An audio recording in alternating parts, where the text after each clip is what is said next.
ترکیہ میں آنے والا زلزلہ امریکی خفیہ ٹیکنالوجی ہارپ کا نتیجہ ہے۔ حکام کے مطابق ترکیہ میں اب تک 8,500 سے زائد ہلاکتوں کی تصدیق ہو چکی ہے، جبکہ 50,000 سے زائد افراد کے زخمی ہونے کی اطلاعات ہے، اور ادھر شام میں ہلاکتوں کی تعداد 2,500 سے زائد بتائی جاتی ہے۔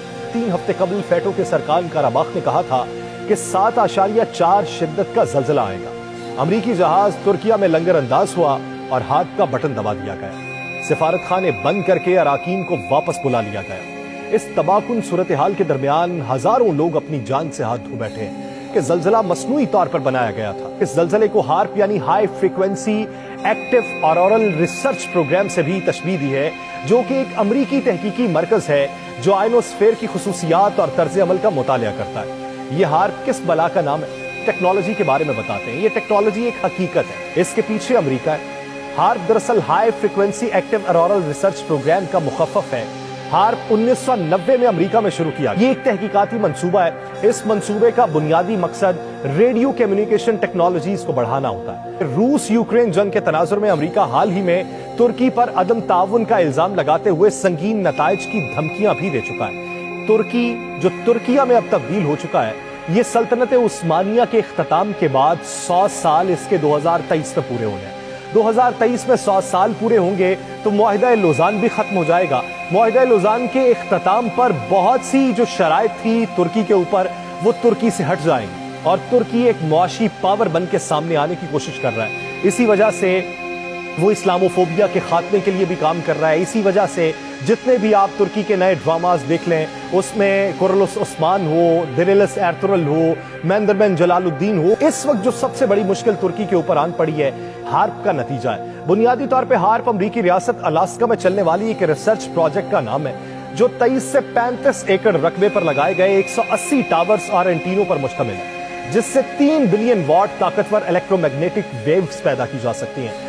زمین کے اوپر فضا کی مختلف تہوں سے ایک تہ کا نام آئنوسفیر ہے، جس کی موٹائی سطح زمین سے 70 سے 300 کلومیٹر تک ہے۔ الاسکا میں موجود اس پروجیکٹ کے کیمپ میں لگے اینٹیناز کی مدد سے پاورفل الیکٹرو میگنیٹک ویوز کو آئنوسفیر میں بھیجا جاتا تھا، جس سے وہاں بہت زیادہ حدت پیدا کر کے موسم میں غیر معمولی تبدیلیاں پیدا کی جاتی ہیں۔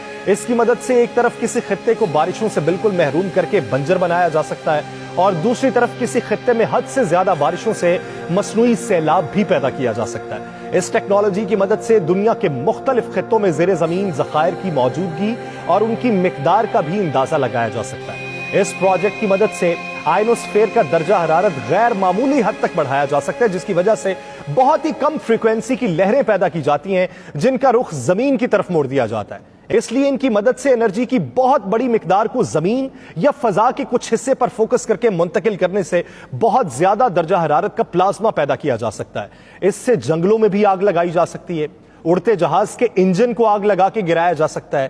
تحقیق سے اندازہ لگایا گیا ہے کہ اس ہارپ ریڈیو اسٹیشن الاسکا میں 180 کے قریب اینٹیناز ہیں، جو تقریباً 72 فٹ اونچے ہیں۔ ان سب اینٹیناز کو اس ترتیب سے جوڑا گیا ہے کہ تمام اینٹینوں سے نکلنے والی شعاعیں الگ الگ شعاؤں کو بھیجنے کی بجائے ایک جیٹ طاقتور شعاؤں کو بھیجنے کا کام کرتی ہے۔ اس طرح یہ سب اینٹیناز ایک بڑے اینٹینا کا کام سر انجام دیتے ہیں۔